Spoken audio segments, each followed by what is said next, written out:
for being here. So yes, it's great to have people here who are so closely connected with this topic. So our topic tonight, as you see there, and as you know, because you came, because it probably said this, understanding trauma and a trauma-informed approach to hosting.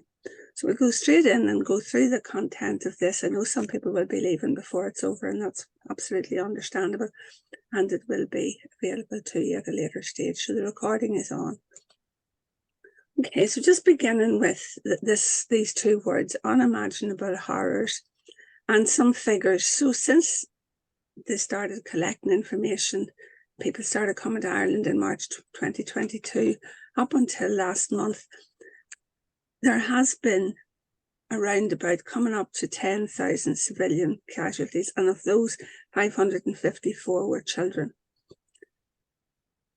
17,500 civilians have been injured, and in that period of time, 1,180 were children. So I think I hadn't stopped to think about those figures very much. And bearing in mind that your guests will be in contact constantly with home, it's a horrible unfolding scenario all the time. So as of very recently, the last figures I could find for Ireland was that there were at that point 93,810 Ukrainian refugees present in Ireland at the moment.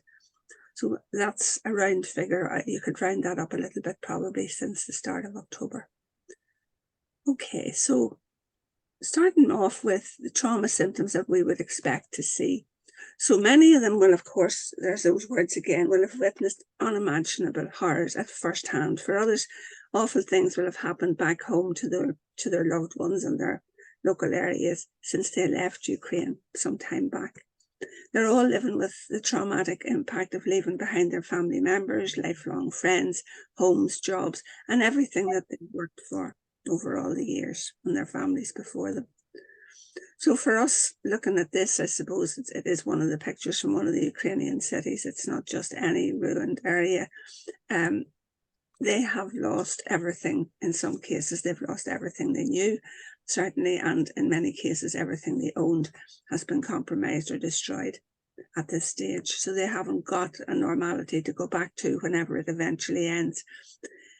It's very helpful if we can draw on new approaches to empathy and compassion that we don't need necessarily day to day with our own families and community. And I expect that's why, you've come along this evening to see what else can we do, or what should I be doing, or is there anything I should be doing?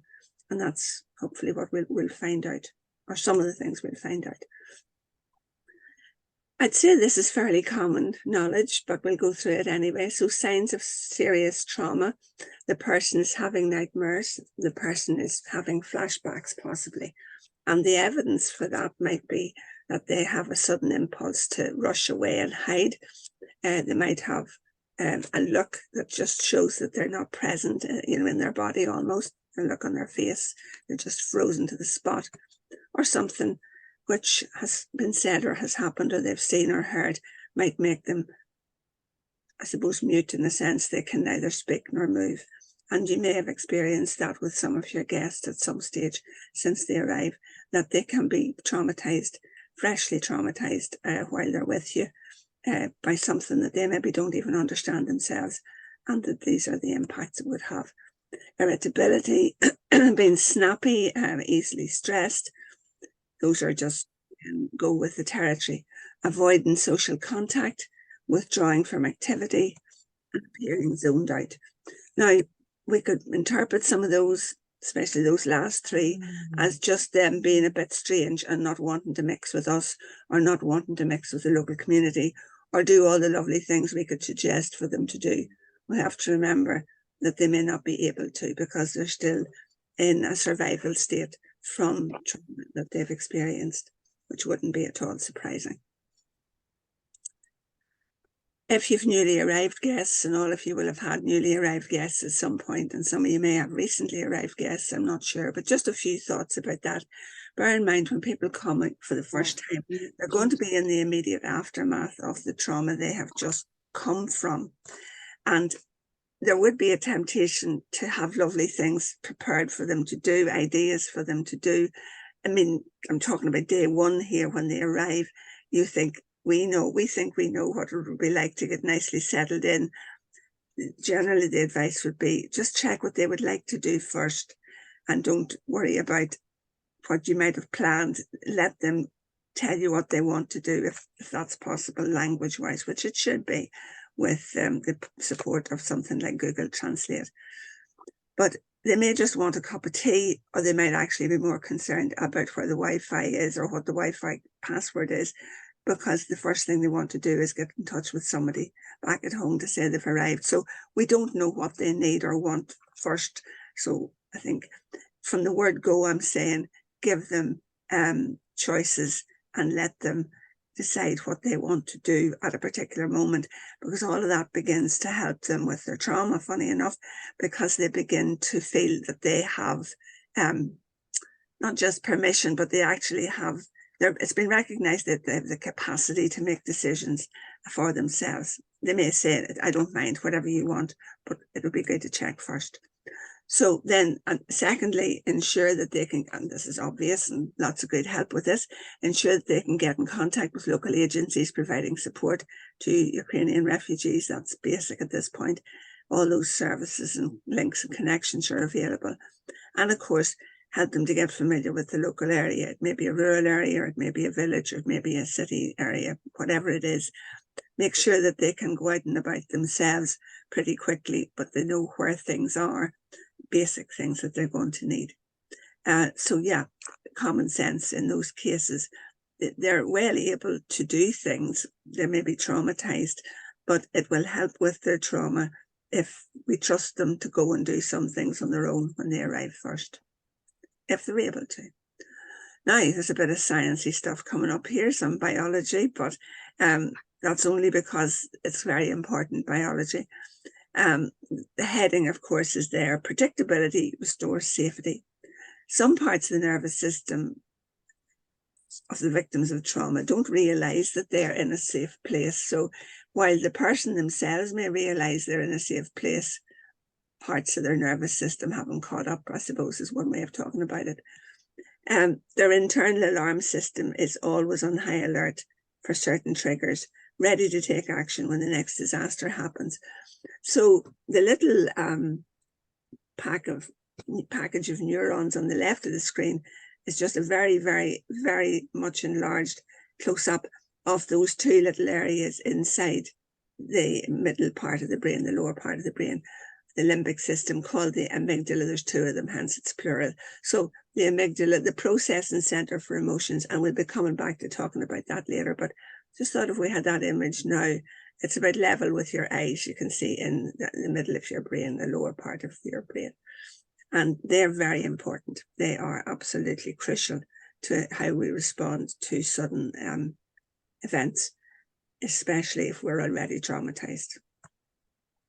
So predictability restores safety. So the more predictable the world is around newly arrived guests from Ukraine, the better, because they've had so much trauma and so much uncertainty and so much distress.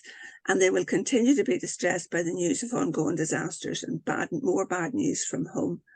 So therefore, it's helpful if they know what the predictable things are like, if they know the routine in the home, if there is a fairly reasonably regular routine. When do people who are living in the household come and go during the day? So if they're in the house, they're not shocked by somebody coming in at a particular time, because they didn't know that was going to happen. So when family members come and go during the day, roughly when do meals take place?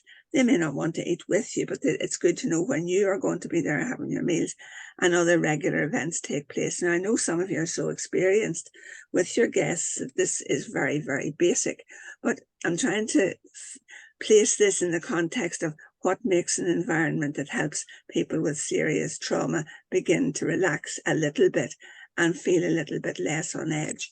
So familiarity with routine. If the routine's going to change, then, just make sure they know about it. Simply because something as simple as loud, unexpected noises can bring on a flashback for some people. Even, indeed, the sound of an ordinary household hoover would be enough to set somebody into a very bad place. So it's helpful and considered to give warnings when loud noises are about to be made. It depends on your household. Somebody could be planning to put up a shelf and they're just about to drill something. It would be as well to just make sure everybody in the house knows that that's going to happen. Again, it's fairly obvious stuff. So predictability, and now we're talking about connection, because there's a little quote here from Dr. Jennifer Hayes. I think she's called the principal clinical psychologist. I've called her the senior clinical psychologist there. I'm sure that that's not quite right, but she's in the Cork Kerry area and did some big and very, very, very valuable webinars during the first few months after the invasion. So isolation is a key ingredient of trauma. The antidote to trauma is connection. I think if we remembered that phrase, the antidote to trauma is connection, as just a simple short sentence, we would have grasped a key piece of this presentation, really, as we'll come back and forth to this again. Okay, so there's a group of people there and they're looking reasonably connected. They may not know one another that well, but they're together and they're having a bit of a time of good fun and smiling, obviously, which just to illustrate the point. So yeah, trauma is a chronic disruption of connectedness, and that person, Stephen Porges, is associated with massive work in the last 25 years or so that informs our work with trauma. So trauma is a chronic disruption of connectedness. And there's so much information to support all of this. Study after study shows that having a good support network constitutes the single most powerful protection against becoming traumatized. Some people arriving with us will be more traumatized than others. Every single one of them has a story that's different, as you can appreciate.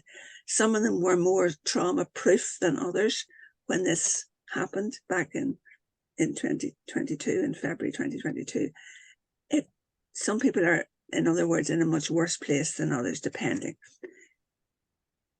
Connectedness, predictability, calmness, knowledge of what's going to happen next, all those things are going to help their nervous systems to calm down when they're with us, so that they may not be as badly traumatized after a certain number of months have passed. We're sort of hopeful that they will begin to be able to relax a little bit and get a bit more connected. And really, us worrying about them being quiet and just detached and withdrawn, and us worrying about it to the point where we're constantly asking them how they are and what's happening and so on, that might not be the best thing to do. But again, as I say, we will talk a wee bit more about that. The instinct would be to try to cheer them up. It's not that easy.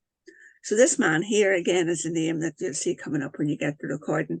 Bessel van der Kolk, really brilliant stuff that he has written for the last 20 or 25 years, again, about trauma and how it's managed, and has so many good things to say about it. So that's one of the things you'll get from this. If you don't know some of these names already, it's just giving you names that you're going to be able to check out to see more about them. Visit them on YouTube, see what they're saying about all of this, because there's such good material in the YouTube resources. So the staying connected is something we would encourage them to do. We'd be encouraging them to stay connected. First of all, I don't think there's, in some cases, any problem helping them to stay connected to loved ones at home, because they're naturally going to do that if that's possible.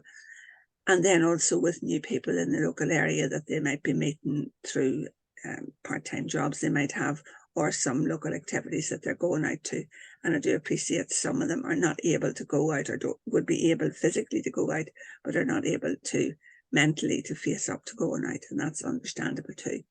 You probably have been using Google Translate or one of the other automatic translation services that we can have on our phones, where we just put in what we want to say in English and hit the button for Ukrainian, and it'll come up, or Russian if that's what they speak.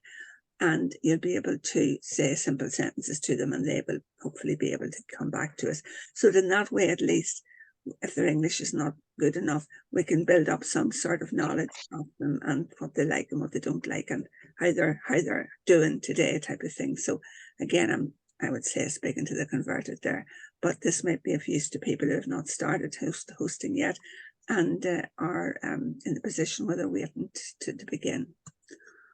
Okay, so listen. So we've talked about a number of things. Think back over what we've talked about so far. We're now adding in listening.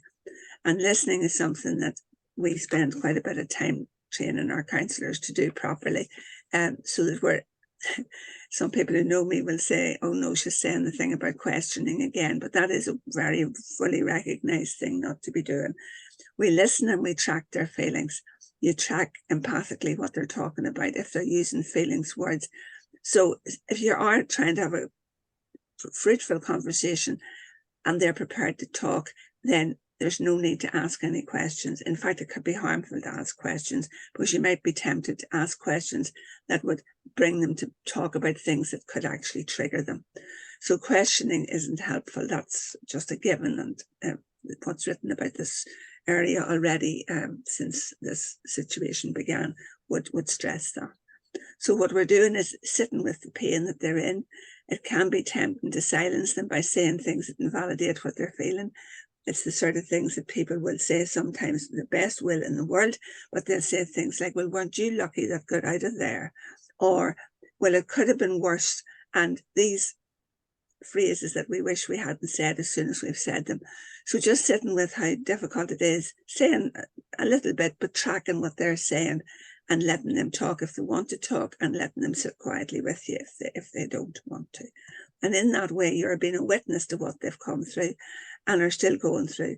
And that in itself is very, very powerful and is enough to ease the trauma. It certainly won't make their trauma any worse. It won't trigger them, and they can stop when they want to and have pauses where they want to. And there's no pressure to keep on talking. It's any talking at all that means that they're being heard is going to be really, really useful. So listening, such a simple thing, but sometimes we're not too good at it, because we feel we have to keep the conversation flowing by asking questions. And this is a complicated one sometimes. It depends on the host, I suppose, and our own personality and the way that we run things. So the traumatized person or family, number of members of the family, they need to feel that they're getting back some sort of control. And one of the aims of treatment for post-traumatic stress disorder is to help a person regain control over their life. They need to do that. They need to get confidence back. They need to be able to face up to going out, making connections. And gradually, very gradually, that will happen for most people. But what we don't want to do is to make them dependent on us. So, and some of them would become dependent because of the fact that they don't want to face up to things, and we could protect them too much sometimes. So as our Ukrainian guests become increasingly independent, and we allow and encourage this, we are absolutely supporting their trauma recovery. And in as much as we I suppose, as much as they want to do their own thing and be allowed, and say allowed sounds like a silly word, but we can be worried about them and concerned about them, but allow them to do what they want to do. They are at the end of the day, or they used to be before this happened, totally competent, fully functioning adults with responsibilities, jobs, hobbies, a life of their own, a social life of their own, and everything that we would have ourselves. So they're well able to get back to that. When we support them to do that, then we are, helping them with their recovery. Now this is a difficult one sometimes. We are inclined, when we do these sorts of things that you've been doing, to expect thanks and to expect gratitude for all that we've done, because we know how much we've done. We know how much we put ourselves out. But if we expect that, it's nice to get thanks and it's nice to get gratitude. But any of you who have had children growing up through the teenage years and on into adulthood will know that that is not something you get a lot of, thankfulness and gratitude, because they might be glad you're doing things for them, but they'd really rather you left them alone to some extent and let them get on with it. And it's very much like that here. If we expect and need them to show us thankfulness and gratitude, and we get upset when they don't, then they will begin to feel, I suppose, more dependent on keeping us in a good mood, maybe, or they may feel that they're not good enough because they seem to be annoying us in some way, and that could slow down their trauma recovery. I mean, that's definitely one to discuss and think about, because it's only natural that if you've gone to a lot of trouble and you've done everything you possibly can to make things easy for them and so on, you feel you're doing the right thing. But I think the parallel with teenagers growing up is very strong for me. Since when I sat down to do this, I thought, this is just like what we're supposed to do as parents. We're supposed to make ourselves redundant by the time they're a certain age and they're about to leave home. And it's the same with our guests who are staying with us. Ideally, we are making ourselves redundant. While they still may need accommodation for another period of time, we're not needed for most of the things, and that's letting go of that responsibility can be difficult. It can be very difficult, in fact. But we have to look after ourselves. So secondary traumatic stress, you'll have heard about things like this, I have no doubt, also called in some cases compassion fatigue, sometimes called vicarious traumatization, can occur when we hear regularly about the first-hand trauma of other people. So you will have experience of that, I would expect. I went very quickly there. You will have experience of that, I have no doubt, because you will have heard. And even if we just watched the news through the months when it was very big on the news, it was nearly sufficient to put us into some of these positions. Certainly vicarious traumatization is a phrase that springs to mind in terms of becoming traumatized by association with the exposure that we were getting of the images that we were seeing. But those then come up as symptoms. So if you've got secondary traumatic stress, you would show some of these symptoms. You'd have unwanted painful memories. Possibly your dreams might be impacted, or you might have, in your dreams or in day-to-day waking life, you might have flashbacks of a story you've heard or an event that you've heard about from your guests. You would possibly have some mood swings that you wouldn't understand, or irritability, or emotional outbursts that you wouldn't necessarily pin down to something that's just happened. Difficulty concentrating, sleep problems, and indeed being easily startled. So we can have a number of those just because we've been exposed to the traumatic stories and the things we've heard described, or the things we've watched on news broadcasts, which is going on at the minute, as you know, currently as this has been recorded in Gaza and Israel. The same thing is happening with the ever-streaming 24/7 news coverage. Very, very traumatizing to watch that. So looking after ourselves involves also checking out the other phrase, but they're all much the same thing. But, compassion fatigue is a consequence of secondary trauma. It causes physical and mental exhaustion. It also makes you less, I suppose, tolerant, because you lose your capacity for empathy to some extent. You're not as easily moved by other people's situations as you would have been, which is only but natural if you have compassion fatigue, or you're in the throes of getting compassion fatigue. And it occurs because of the ongoing demands for being compassionate and helpful 24/7, which you have to be when you're engaged in the support work, especially in the early days when you have so much to do and help with. Again, still looking after ourselves, we can become drained and irritable and have negative attitudes towards the people we have in our care as well. People who are carers for family members would have exactly all the same things happening to them. So there are lots of parallels to the situation already that we know about. A little bit more about this, because looking after ourselves and our relationships is so important. So secondary trauma can lead us to do even more than we're doing, because we feel guilty about feeling not so positive anymore, and we want to do even more. So we want to do more, we are led to do more and take more and more of our time sometimes. So these are just questions that we would ask people that are, thinking about where they are with all of this. Is the support being provided for guests impacting on your own family, maybe on your relationship with your partner, if you're in a partnered relationship? And is your relationship with that partner healthy enough to make regular, productive discussions possible? Because so much depends on what a relationship was like before the work began of hosting guests from Ukraine. So is that relationship healthy enough to make it possible to sit down and have good, productive discussions, or is it not? There's a slide here, 2 slides, in fact, with information about why Accord's involved in this work. You can see on the left of the screen there, it says Accord CIS. Now, even people in Accord would wonder what CIS stands for, because this is a role we've had only since the Ukrainian invasion, really, which is Community Information Service, because this is what we're doing here. We're not doing our counselling when we're doing this tonight. We're not doing our marriage preparation work. We're not doing our skills work. So what are we doing? So I suppose we're doing community information provision. And on the little diagram there, you can see Accord symbolised there by its logo, and then the green box, a host family, a blue box, a hosted family, surrounded by just a bond around them there. And when we were starting to look at this work first, we were thinking about a two-way trip there, that we would provide awareness raising and psychoeducation, which is what I'm doing this evening, and that if host families were finding themselves under pressure, that we would be letting them know that they could access Accord's couple counselling service, which would make sense, except that probably people have been so busy that even if they needed to, they mightn't even feel that they had the time or could give it the time. Remember that every time you're on a flight, the flight attendant shows you how to cope during a crisis and tells you to put on your oxygen mask before helping anybody else.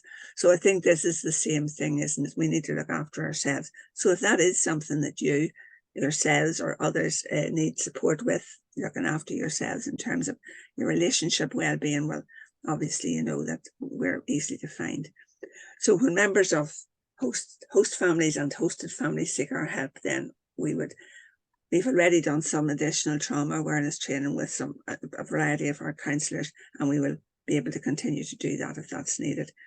So on the next slide, actually, the reality is that it's much wider now than it would have been, because originally we were doing, or we thought we were going to do what we are doing tonight, which is speaking directly to host families. We ended up that it wasn't easy to get in touch with host families because they were still in the throes of beginning to do this work. But we have now expanded our reach, and the blue shaded area, excuse me, the pale blue shaded area is representative of all the organisations and groups, some of them statutory, some of them not, that are looking after the families that are hosting and the families that are being hosted. So we've had many, I think 8 different webinars so far since the work began in March or April of 22. And we've had a very mixed audience with some host families tonight. It's lovely to have just the host families here, because we know we're speaking to a particular audience who really have the experience of being in this situation. So you can see that there's also the possibility that hosted families, or the families who are your guests, could also, providing that they have reasonable English, could also access our services, although that is a push because it's very hard to take counselling to any depth with a second or third language. We have very few counsellors who speak fluent enough Russian. We have some that do speak some Russian, but we don't have a variety of Russian and Ukrainian speaking couples therapists, unfortunately.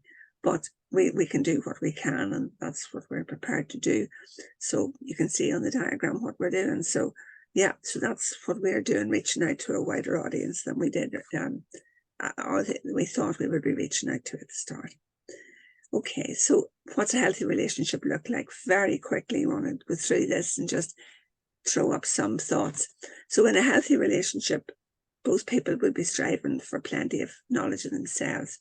So it would be good enough self-awareness there. There would also be fairly healthy connection between the two people, leading to reasonably good communication, being able to say what you want to say and listen to the other person with understanding. There would be equality, developing respect for each other. And there would be independence, knowing that it's important to have time for yourself away from your partner, not necessarily a mile away or even half a mile away, just possibly in 2 different places in the same house, but that you have time for yourself, and that's vital and really, really important. So also with healthy relationships, pretty basic, that you absolutely need to be feeling safe with the other person and safe to be vulnerable with them as well. So trusting them. Support is a given as well in a healthy relationship, that you'll be accepted for who you are, as you are, and be encouraged to be the best version of yourself. And conflict resolution, which comes way down the list here, because if all that other stuff's in place, conflict resolution is relatively easily managed. So in a healthy relationship, conflict resolution, well-being skilled at resolving conflict helps it to become more healthy and more mature. There are always things we can't agree on. That's also normal. But it's managing that as well and being able to cope with things not working out exactly as you would like them to. And there are always challenges to connection. As a couple and at a couple and family level, there's a risk that the efforts been made to support safe and secure connections with and for the traumatized new arrivals could inadvertently cause damage to relationship connections within the host family group. So that's where we were coming from at the very beginning when the process of hosting was beginning. We were thinking, this is going to put those host families under a lot of extra pressure. Hopefully they can cope with that. And if they can't, hopefully they'll know that they can get help before things get too bad or, get badly affected. Because we would expect that it would be a shock to the relationship and to the family group, whatever people belong to that family.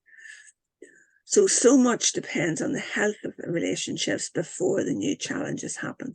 So some of us as individuals would be carrying sort of our life story with us, which would make us more vulnerable to being thrown off course than others. Some relationships would have been strong and it would have been good support between the couple, and some relationships would have been, maybe not just as strong and would have found that these extra challenges would have made them a little bit less strong again.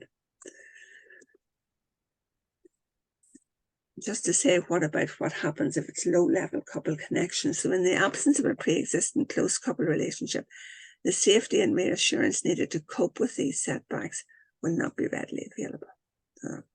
Makes sense. And this then, the couple are now, in the words of one of our American experts, adversaries in a cold world of I win, you lose. So say there's no agreement about some very basic things, possibly to do with the hosting process, then couples can get into not you and me together working on things, but you and me as apart with our own positions on things. So the us disappears and it turns into you and me. And once you've got you and me, then there's a head-to-head battle going on about things. So why do we suddenly find ourselves in the adversarial you and me survival state? Well, it's due to, according to Terry Real, whose name was up a minute ago, it'll be due to two things, two very big things actually. A sudden awareness of a threat to life and trauma. So we look after, our body looks after us in times of sudden awareness of a threat to life and also in times when there's trauma. It's what the body does. It's what it's designed to do. And you remember those two little lit up parts back in the middle of your brain behind, level roughly with your eyes, the amygdala. That's their job, to keep us safe. And when you get into that scared position, your body goes into that frightened position, you either fight or you run or perhaps sink lower and you begin to freeze. So, or you don't begin to freeze, you freeze. So sudden awareness of a threat to life and trauma are the two things really that make us turn into individuals looking after ourselves. So if we become traumatized, then we are looking after ourselves. It's very hard to look after anybody else, even if it's your own child, when you're traumatized. And that might make sense to some of the things you've seen.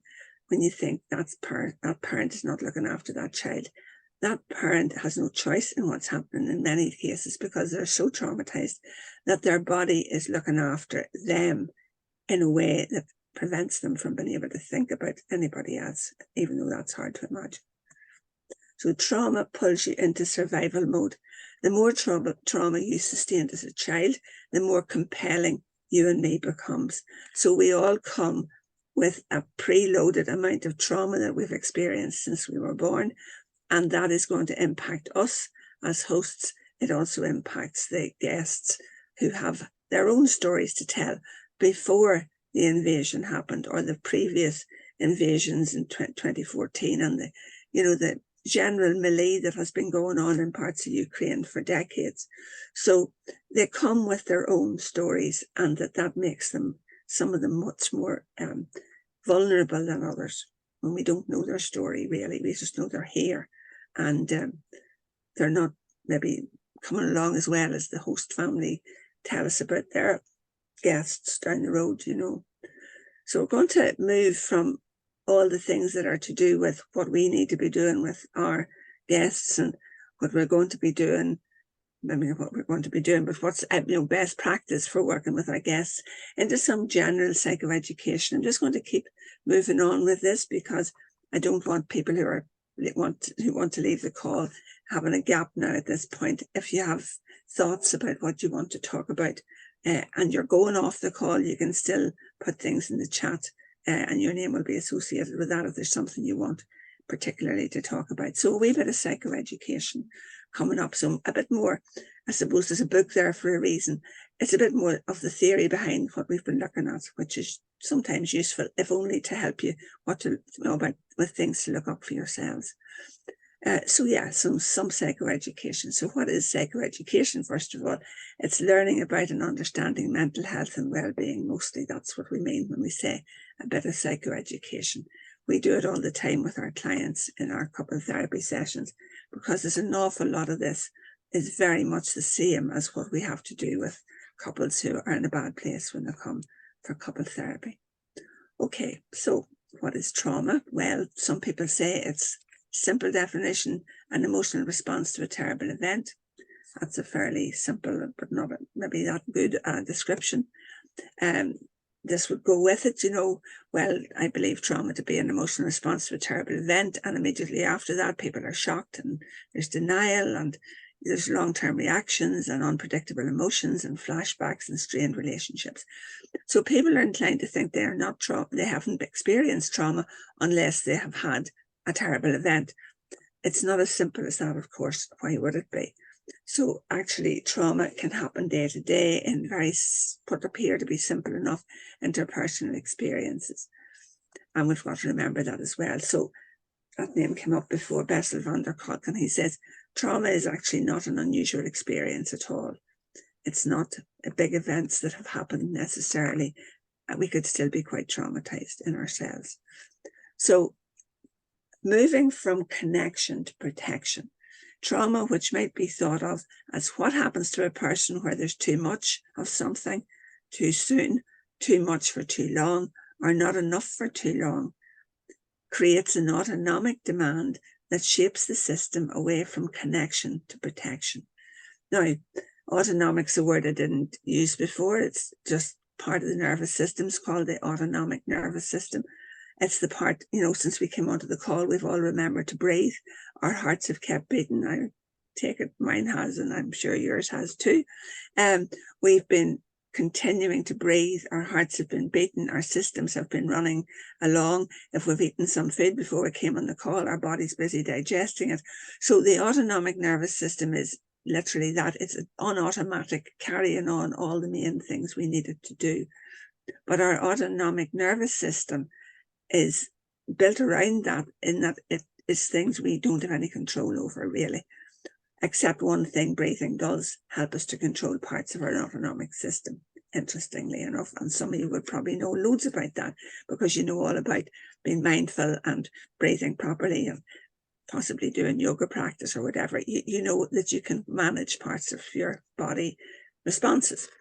But here we're talking about trauma is something that takes us from connection into protection. No, connection to protection. So in a frame of mind to be able to connect with people, to pulling back, to looking after ourselves without us choosing to do that. You know, for its own good, the body pulls us back into protection. So trauma produces physiological changes, including a recalibration of the brain's alarm system. That's those two little lit up parts we were looking at. These changes explain why traumatized individuals become hypervigilant to threat at the expense of spontaneously engaging in their day-to-day lives. So there will be a much finer setting on some people's alarm system than there is on others, simply because of previous experience. And that's, again, we don't know anything about our guests except that they've come from where they've come from a bad situation. what their lives were like before that, what they'd lived through already in their personal lives, we don't know, any more than we stop to think about our own, which we're going to do in a minute. But don't get threatened by that and close down and not be able to think straight. But you will need your pen and paper for a personal noting exercise in a few minutes. So the impacts of trauma. So trauma affects those who are directly exposed, as we said already, and those that are around them. So, for example, the spouses of a partner with PTSD will tend to become depressed in the literature. That's what it says. A child exposed to family violence finds it difficult to establish stable, trusting relationships as an adult. And certainly our counsellors, therapists would agree wholeheartedly with that, because a lot of our clients would be people who have had reason to be, I suppose, traumatized in small ways, often when they were growing up, and that does impact our capacity for intimate relationships when we grow up, without us knowing why that is the case. So we're quite used to that type of situation in the work we do. So previous traumatic experiences are going to take different forms. Acute trauma, chronic trauma, complex trauma in their personal story may be more significantly impacted then by exposure to trauma stories and symptoms of the Ukrainian visitors. It depends what our story is like. And this is what we're going to do in a moment. We're going to have a think about that. So if you have a piece of paper handy and you have a pencil or a pen, then I want you to write down those three words in a moment, right? Acute, which is a one-off trauma. I'll explain more about it in a minute. Chronic, which is a variety of traumas repeated. And the third one is the complex one. Just write the words acute, chronic, and complex. Don't worry about those other words for the moment, because we'll be explaining them in a bit more detail very briefly. Okay, acute, chronic, complex. And all you're going to be doing beside those is putting a tick or a couple of ticks or whatever, or an X if it's not relevant to you. So we're going to note the types of traumatic event that you've experienced throughout your life. And as it says here at the bottom, almost all of us have accumulated several traumatic experiences in our lifetime. When we are offering help to others who are living through a time of severe trauma, we must pay close attention to the impact this is having on our own well-being. Okay, so let's just go through them very, very briefly, one at a time. So an acute, or what's called an acute or simple trauma, now it's not simple in its nature, but an acute one-off trauma would be something like a serious car accident, a workplace accident, a natural disaster, such as is happening right now. And I suppose there's always a hurricane somewhere, and at the present time, the Mexican coast is under severe attack from a hurricane. Parts of County Cork were under severe attack from flooding only days ago. It could be a physical assault, it could be a sexual assault, it could be a number of one-off events. You could tell the day it happened, you would have the date for it, it's specific. So if you have one of those, then to put a tick. Chronic trauma is when you have a number of those. So if you've had one-off event, then, and a few more as well added in, like repeated events of the same type, like an ongoing sexual abuse, or any of those plus one of those plus one of those, then you can tick the box for chronic trauma. It doesn't matter how many of those, you don't have to start dwelling on it during the call, but, you know, give yourself a rating for that as well. You know, yes or no is good enough. And then the last one here is the hardest of all, really, because it's called complex trauma in most of the literature, but this phrase developmental trauma is one that's been used continually by that man called Bessel van der Kolk. He's been using this phrase for 30 years.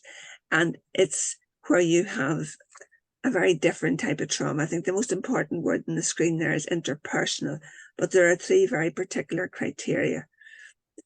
If some of these were involved in your trauma, if the trauma was perpetrated by a caregiver or caregivers, if the trauma involved a betrayal of your trust, and if the trauma took place during childhood.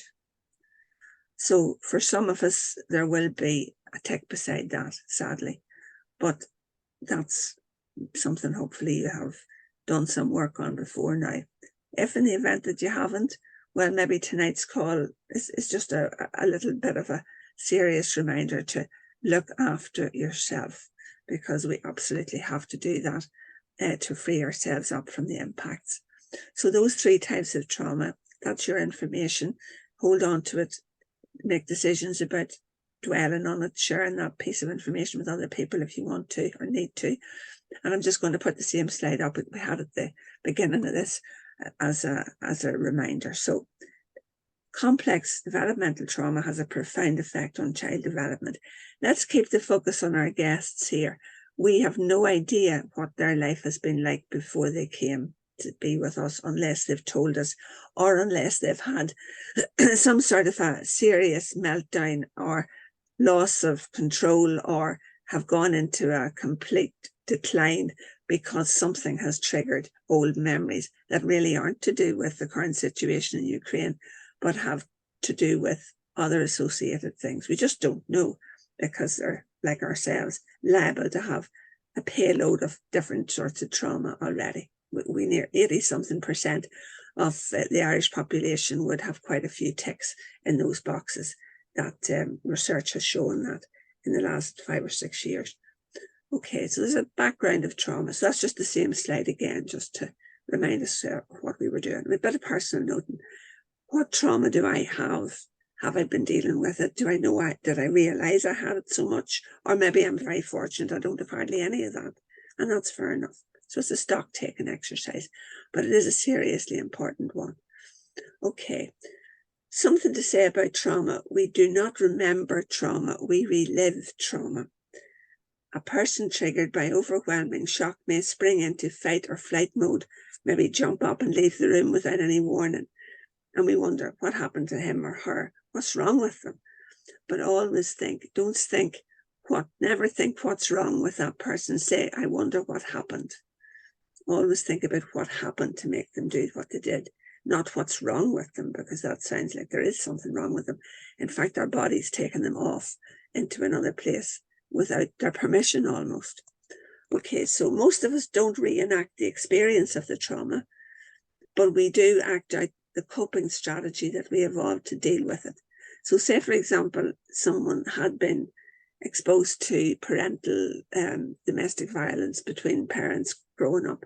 And what they always did once they saw the signs of it starting, they would run and hide in a cupboard or under the bed or in the bed with the clothes over their head or whatever.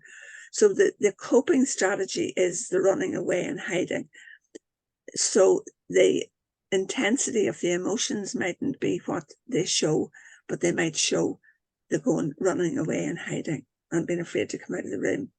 So again, think about that, and think about people you know, including your guests as well. So we do what we learnt to do when this happened first, generally. Okay, big word cloud of trauma things, and the biggest thing on the screen there is PTSD. I'm definitely not going into detail on PTSD, because in 2 or 3 seconds you could probably Google or on your phone look for all sorts of things about PTSD. I'm going to pass over it pretty quickly. It's easy to find out about. But you can see all the words that are there. All sorts of associations with trauma, and PTSD comes to mind for most people. So what is it? It's got criteria. I think most people in the population know this stuff. Flashbacks, nightmares, hypervigilance, not unlike what we looked at earlier with the secondary trauma. Exaggerated startle response, avoidance of external reminders, and avoidance of thoughts and feelings associated with the traumatic event.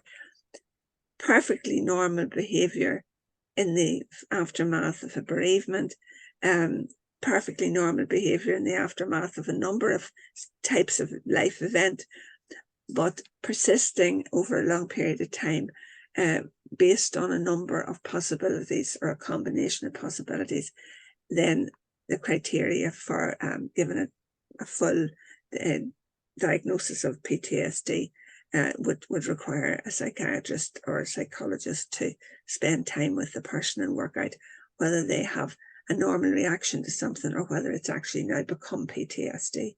Because those are normal enough following on from a shock. But if it lasts longer and so on, there's a lot of things that the professionals who specialise would be looking for. So this is one of the most interesting things I think I ever came across, which is Bonnie Badenoch, a wonderful woman who's been writing about this material for decades. And she says PTSD is an indicator that the body and the mind have not as yet recognized that the traumatic incident is over. As a result, the body's autonomic nervous system responds by continuously mobilizing for the defensive fight, flight, or protective freeze. Okay, so interesting that we would think that, just go back for a second, that our body believes that the danger is still clear and present.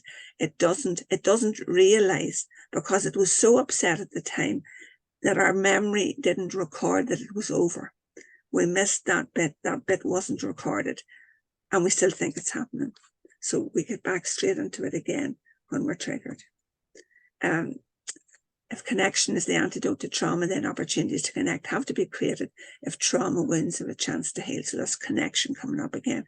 And in order to stay connected, to help others to be connected, we must learn to be highly skilled at keeping our head together. And keeping our head together is a phrase we hear. We also hear people saying, don't lose the head. Maybe in my part of the world they say that more than in other places. Get your head together, we'll hear people saying. So there's great wisdom in that, keeping your head together. And again, I'm not going to dwell on this, but if you had a free hand and put it up on your forehead there, you would be on the outside of your prefrontal cortex, which is the part of the brain that's right up against your forehead. It's the part that helps us to think about thinking, higher reasoning, executive function, and what would that mean. So there's a list of 9, fairly small scale, writing here on this diagram. But we lose empathy, we lose response flexibility, we lose emotional regulation, lose body regulation, morality, intuition, attuned communication, and fear modulation. Don't worry about the list, it'll be on the repeat if you like on the recording. But we lose all those capacities when the internet goes down between your prefrontal cortex and the limbic system down there in that purpley pinky color. In other words, we are offline and not able to access any of those abilities once our alarm system goes off and we go into fight or flight. If we get even more stressed, we go into freeze. And you're thinking, or you're not thinking, your brain parts are thinking, is it safe? Is it safe? Is it safe? And you don't have the capacity to speak properly, see properly, think at all, or any of those other things. And that's when we say things and do things like running out of the room or shouting mad, crazy things that we would never say normally, or even lashing out and hitting somebody else who's beside us. We don't have control. So keeping your head together is a gift that comes from practice. It's a skill, in fact, that comes from practice. How do we stop that happening? And again, that's something we do a lot of with our work. There's the 2 little white dots to show where the amygdala are, again, back there in the limbic brain. Okay, so they're causing that. The alarms have gone off there. Now, there's a piece here which would be lovely to watch. I don't see the need to watch it right now today at this time, but I would love that everybody on the call would watch this. It's on YouTube and it's called Name It to Tame It. And the man has many things on YouTube, Dr. Dan Siegel, and he's explaining something that he calls the hand model of the brain. And it explains exactly how to learn to keep your head together. So I'm moving on from that this evening. It's there, but as a resource, really, just to help us out. Okay, so thinking about what state am I in is a really good question. It's not written on the screen at the minute, but what state am I in refers to what autonomic state are you in. And there are 3 places you can be, or on a journey between them. And the first one at the top, safe, social, engaged. If you're feeling, it says here in small print, if I'm feeling at ease, can manage whatever comes my way, feeling empowered and connected, see the big picture, connect to the world around me and the people in it, then I'm up there at the top. I'm perfectly balanced in a sense. I'm not too hot or too cold. I'm just right. My pulse is sitting at the normal rate. I'm feeling okay. I'm not thinking about my body at all. In fact, I'm just relaxing and having fun, or just relaxing, enjoying reading a book or whatever it might be. But I'm actively available for connection with people if they want to connect with me. So that's one place we can be. That's the state we need to be in when we're going in to do work with clients. So if we've had a bad day and we're not up there, we need to be able to bring ourselves up to the top quickly, because the last thing clients need is a therapist who's not in that place. The place below there, hyperarousal, is when you have had the shock or the fright and you're activated, and your heart rate will have gone up for sure. Your pulse will be racing. You may be showing several physiological signs of being very stressed. And that's not a good place to stay for very long. It's important to be there to help yourself, to save yourself if you really are in a bad place, but it is not a place to spend time for your body's well-being, to be stressed and anxious and worried and, generally out of control, overwhelmed, rushing about, just not able to settle down. And then if you move on down the ladder, because you can't even cope with all of that, you can become right at the bottom there, feeling like the weight of the world is on top of you. You're totally despairing. You don't see any point. You're right down there, collapsed and so forth. Now, we all visit those places on a regular basis as we pass through from one to the other, if you track it for yourself. But bringing yourself up from the bottom after you've been down there for quite a while is not easy. And again, think of yourself and how you're coping with things, and think particularly also of your guests. What state are they in most of the time? What state are you in most of the time? Think about it that way, and because it's a really good way to think about yourself as you pass through the day. Times when you're feeling, you notice yourself feeling good, and other times when you're anxious and worried and watching the clock and so much to do and so on. Remember to look after yourself. You've got to learn how to bring yourself up to the top, and breathing and settling yourself is something that you have to actually force yourself to do sometimes. So just go back up there for a moment now. For anybody who has young people who are trying to study, or older people who are trying to study, or very old people who are trying to study, this all applies. You have to be in the top department here to learn. And if you're down there, your body is focusing on survival. It's very hard to learn. So if you have expectations of your guests learning English quickly or improving their English from what it was like, remember how hard it is for them if they are not safe, social, and engaged. Very, very important stuff to know about this, because it gives us a sense of, well, it improves our capacity for compassion as well. If people are worried about things, they will not be good students. They might want to be good students, but they won't be able to be good students because their brain's not available to do the learning the way it would be if they could be helped or help themselves to feel safe, social, and engaged. Okay, same stuff over again. Two different pictures here. The competing needs for survival and to be social. So the ones in the bottom picture are clearly at the top of the ladder. The person on the top of the picture here, she is either in the middle or sliding down to the bottom by the look of her there. Okay. So even when you see pictures in magazines, wherever you see images, have a think about the state the people are probably in, judging by the illustration that's been chosen.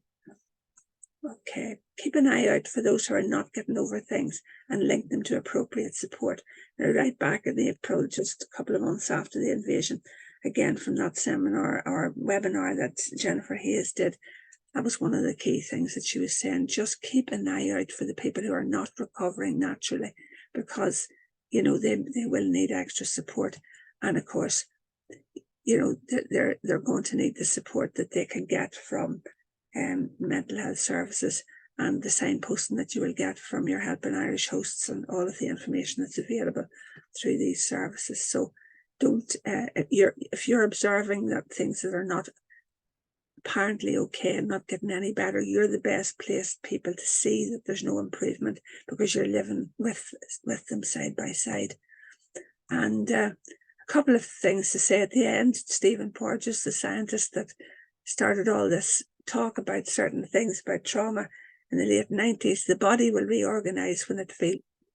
Something very hopeful about that. Our bodies know how to do this, but the body can't do it when it feels unsafe.